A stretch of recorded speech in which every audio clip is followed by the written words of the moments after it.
Moana est le nouveau film d'animation de Disney qui raconte l'histoire de Moana, une princesse hawaïenne qui a soif d'aventure et qui rêve de parcourir les océans. Un jour, elle sera confiée le cœur de l'esprit terre et devra le restituer afin de ramener la vie et la nature sur son île et les îles alentours.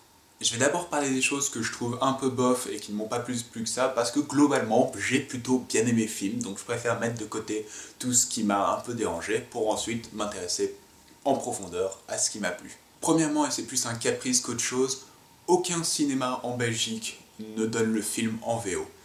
Et je trouve ça très agaçant. J'avais vraiment pas envie de le voir en VF pour une raison tout simple, c'était le titre, qui donc était Moana en VO et qu'ils avaient appelé Vaiana en VF. Et je comprenais pas trop pourquoi, enfin bon, les titres français sont souvent appropriés les films sans aucune raison. Et je suis allé voir, et en fait c'est parce que Moana est une marque déposée en Europe. C'est là qu'on peut voir que les doublages ne sont pas vraiment là pour respecter ou pour se rapprocher de l'œuvre originale, mais que tout est juste une question de flouze pour le doublage. J'ai hâte de voir un film un jour américain où le personnage principal s'appellera Quick et qu'on donnera son nom au film, et que lorsqu'il arrivera en Europe, les gens feront « Oh mon Dieu, on ne peut pas l'appeler Quick parce que… » Une des raisons pour laquelle je voulais voir le film, c'est que Dwayne Johnson avait donné sa voix à un des personnages principaux, et que j'adore cet acteur, et que j'aurais aimé le voir dans un Disney, et j'aurais adoré l'entendre chanter. De plus, dans les Disney récents, je trouve que les chansons en VF sont pas terribles, et à la limite, quelquefois, d'être assez moches, et que le plus souvent, les musiques principales, chantées par des femmes, j'aime pas du tout les interprètes en français, je trouve qu'elles ont des voix beaucoup trop aiguës, beaucoup trop stridentes, et qui essaient de beugler le plus possible, alors qu'en VO, ils sont des vraies chanteuses. Pour ce qui est de la VF, j'ai rien de très mal à dire, tout le monde fait bien son travail, sauf, encore une fois, pour certaines chansons. Je trouve que la plupart des chansons sont vraiment bien, elles ont une chouette ambiance, une chouette mélodie, mais ça j'en parlerai plus tard dans ce que j'ai bien aimé, et que la plupart donc marchent bien, sauf encore une fois pour une musique ou deux musiques chantées par l'héroïne principale, qui, encore une fois, a une voix stridente et casse-pied comme c'est pas possible. Je n'ai pas écouté la version VO, donc je peux pas comparer. Mais voilà, les chansons chantées par le personnage principal, non, pas pour moi. Laissant ce caprice de VF sur le côté, je trouve que le film a un squelette narratif très basique et très commun, très conventionnel pour un film d'aventure.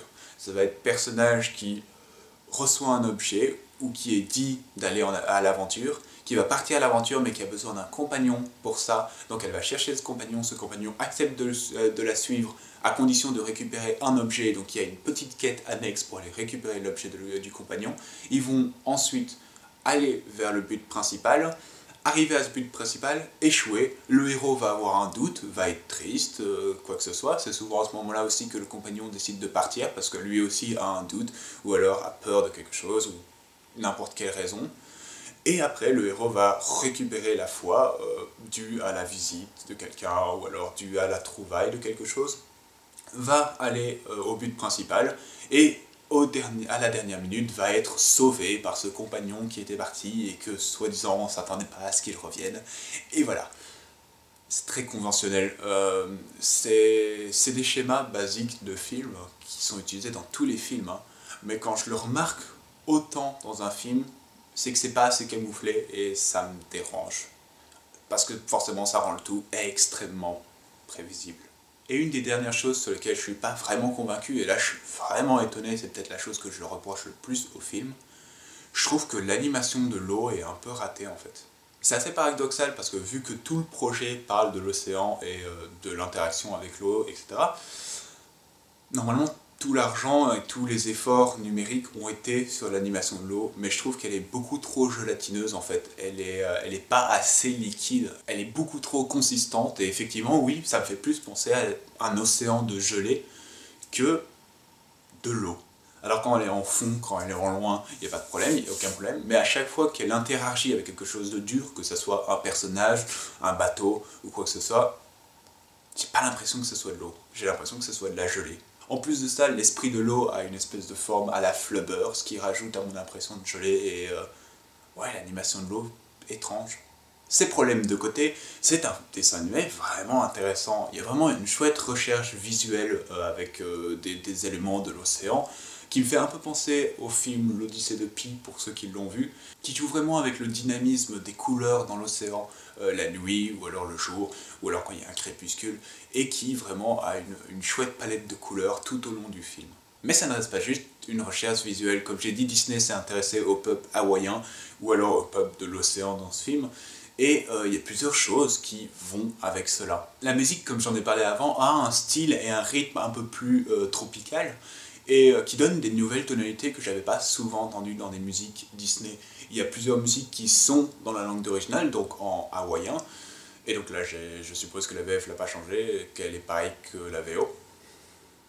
Et après il y a 2-3 autres chansons qui, pour la plupart, ont un chouette rythme et des paroles assez intéressantes, assez divertissantes. Il y a une musique chantée par le deuxième héros, Maui, joué normalement par Dwayne Johnson, qui est vraiment une super musique et à mon avis, je la réécouterai encore après avoir vu le dessin animé. Il y a de chouettes idées conceptuelles aussi. Il y a un moment où il rencontre une autre espèce, une autre race sur l'océan, et j'aime tout ce qui tourne autour de cette scène. Je trouve que cette race est très intéressante, c'est des espèces de créatures noix de coco qui peuvent dessiner leur humeur, et ça marche bien, ça fout une chouette dynamisme. Et leur bateau a un design très intéressant et très bien foutu. Donc vraiment, toute la recherche sur cette scène et sur ce peuple, je la trouve très intéressante, au point que je me suis... C'est triste, j'aurais voulu voir d'autres peuples en fait. Vu qu'ils avaient fait un tel travail là-dessus, j'aurais voulu voir peut-être d'autres pirates, d'autres peuples, que sais-je. Et pour conclure, petite cerise sur le gâteau, l'humour du film est vraiment assez bon. Il y a vraiment plusieurs blagues, plusieurs sketchs que j'ai bien appréciés. C'est un humour vraiment varié. Il y a des comiques de répétition, des comiques de situation, des blagues parlées, et un peu plus de burlesque. Et un des personnages remplit extrêmement bien cette fonction, et je lui donne le label de héros national, qui est donc le poulet. C'est mon personnage préféré de tout le dessin animé. Pour ce qui est des deux personnages principaux, Moana et Maui, je trouve que leur connexion va super bien, que lorsqu'ils sont ensemble, le film est très intéressant. Séparément, peut-être pas, je suis pas très fan de Moana quand elle est toute seule, quand elle n'est pas accompagnée. Maui, je l'aime bien, je trouve que c'est un bon personnage, mais encore une fois, je trouve qu'il a besoin d'être avec Moana pour vraiment former un tout et être intéressant complètement à regarder. Donc vraiment, l'interaction des personnages plus que les personnages séparés en fait. Voilà, un chouette film d'animation, d'aventure, avec des choses visuellement très abouties, de l'animation irréprochable, sauf ce qui est de l'eau pour moi, des chansons plutôt attachantes, sauf pour le rôle principal pour moi, et je me suis plutôt bien amusé sur ce film. Si je devais donner une cote à Moana, ce serait un 17,5 sur 20. Comme toujours, merci d'avoir regardé cette vidéo, vous pouvez la partager, l'aimer et vous abonner à ma chaîne. Vous pouvez également me suivre sur Twitter, et je vous retrouve la prochaine fois pour une nouvelle critique.